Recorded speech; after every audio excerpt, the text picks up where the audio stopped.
नीतीश अभी पसंद के लग रहे हैं, लेकिन बहुत अंतर नहीं। सबसे बड़ी बात यह है कि तेजस्वी की लोकप्रियता बहुत तेजी से बढ़ी है।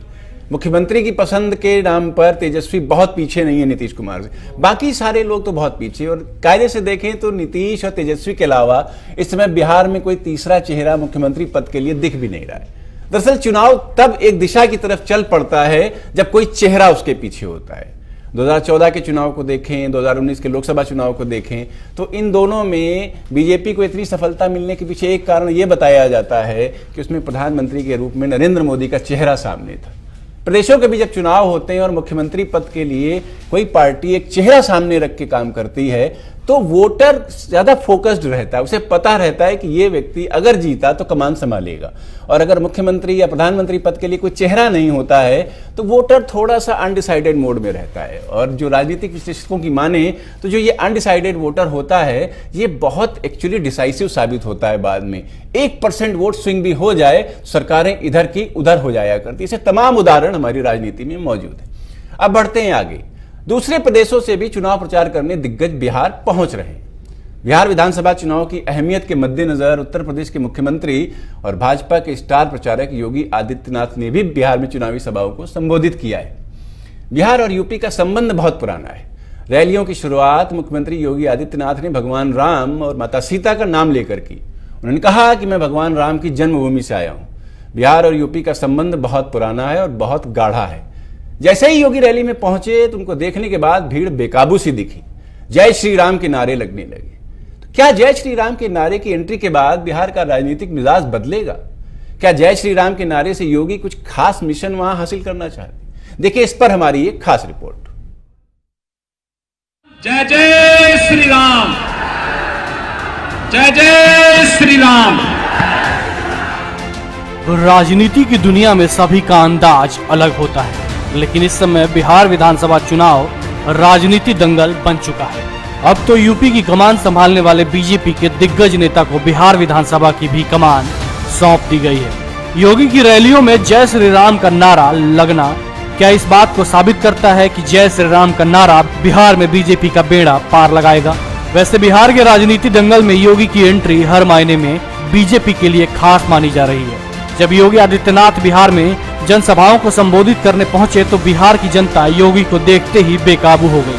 खचाखच भीड़ से भरा मैदान और योगी के भाषण ने विरोधियों की सांसें अटका दिए थे। ये कोई पहली बार नहीं है जब योगी आदित्यनाथ को रैलियों में भीड़ खींचने और बीजेपी के लिए वोटरों को रिझाने के काम में लगाया गया है।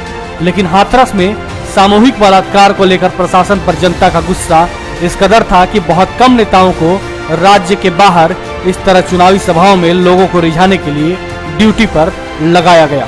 योगी आदित्यनाथ के आलोचकों और विरोधियों को हताश करने वाले कारकों में सबसे प्रमुख उनकी आकर्षक और चमकदार लोकप्रिय छवि है। योगी आदित्यनाथ इकलौते मुख्यमंत्री हैं जिन्हें बिहार चुनाव में भाजपा का प्रचार करने के लिए चुना गया है। बिहार में पहले चरण के चुनाव से पहले योगी अकेले 20 जनसभाओं को संबोधित करने वाले हैं। उनके अलावा प्रधानमंत्री नरेंद्र मोदी 4 चरणों में कुल 12 चुनावी सभाओं को संबोधित करने वाले हैं। केंद्रीय गृह मंत्री अमित शाह भी 15 रैलियां करने वाले हैं। योगी आदित्यनाथ ने कल 3 रैलियां की हैं, लेकिन यह स्पष्ट तथ्य है कि बिहार चुनाव में मुख्यमंत्री योगी आदित्यनाथ की डिमांड ज्यादा है। इसमें न केवल उनकी पार्टी के उम्मीदवार बल्कि सहयोगी जनता दल यूनाइटेड के उम्मीदवार भी शामिल हैं, जिनका अनुरोध है कि योगी उनके निर्वाचन क्षेत्रों का दौरा करें। आदित्यनाथ ऊंची जाति के ठाकुर यानी कि राजपूत समुदाय से ताल्लुक रखते हैं। भाजपा और जेडीयू के बीच गठबंधन में इस बात पर सहमति है कि भाजपा उच्च जाति के वोटरों को साधेगी, जबकि जेडीयू अति पिछड़े मतदाताओं को लामबंद करने की कोशिश करेगी। आदित्यनाथ पर जोर थोड़ा हटकर है, क्योंकि अब तक यह माना जाता था कि जाति के प्रति जागरूक बिहार में योगी केवल सिर्फ उच्च जाति के मतदाताओं को ही लुभा सकते थे। पूर्वी उत्तर प्रदेश खासकर गोरखपुर में योगी की शक्ति का केंद्र रहा है, जिसका उन्होंने 5 बार संसद में नेतृत्व किया है और जहां वे एक महत्वपूर्ण और प्रभावशाली गोरखनाथ संप्रदाय के प्रमुख पुजारी हैं। पूर्वी यूपी और बिहार के बीच साझा सांस्कृतिक मेलों के साथ हमेशा गहरा संबंध रहा है, इसीलिए बिहार के इस विशेष हिस्से पर योगी का गहरा प्रभाव है। लेकिन वास्तविकता यह भी है कि दोनों राज्यों के बीच अलग अलग कारणों से होने वाली आवाजाही के बीच विकास भी एक बड़ा मुद्दा है, जो इस चुनाव में भी हावी है। यही वजह है कि योगी अपनी चुनावी सभाओं में उनका जिक्र करना नहीं भूलते। वह दशकों की लंबी अदालती लड़ाई के बाद पहली बार अयोध्या में हो रहे राम मंदिर निर्माण के बारे में बात करते हैं। वह इस जटिल मुद्दे को सुलझाने के लिए पीएम मोदी की तारीफ करते हैं। इसके बाद कश्मीर में धारा 370 को निरस्त करने के बाद मचे अनर्गल बवाल पर कहते हैं कि पीएम मोदी ने सबसे ज्यादा विवादित मुद्दों को सुलझाया है। योगी कहते हैं, हम जो कहते हैं वो करते हैं।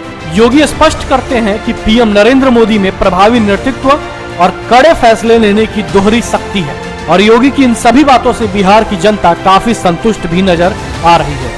और दूसरी बात यह भी है कि भाजपा ने योगी पर बिहार चुनाव प्रचार में इसलिए भी विश्वास जताया है क्योंकि उनका बिहार से भी नाता है।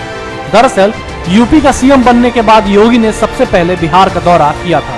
साल 2017 में उन्होंने दरभंगा के राज मैदान में रैली को संबोधित किया था, जिसमें लोगों की भारी भीड़ जुटी थी।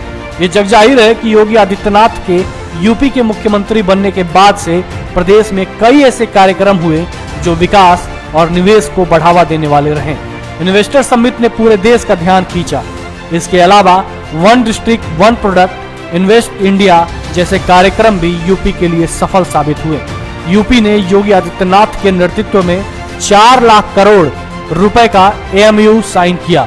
वहीं हाल ही में अब यूपी फिल्म सिटी का काम भी शुरू होने जा रहा है। ऐसे में विकास के इसी आधार को जरिया बनाकर योगी बिहार की जनता को साधने में सशर्म लगे हुए हैं। अब देखना होगा कि योगी का आकर्षण छवि बिहार विधानसभा चुनाव में क्या कमाल करता है। जय जय श्री राम, जय जय Shri Ram. Bureau report, parliamentary business.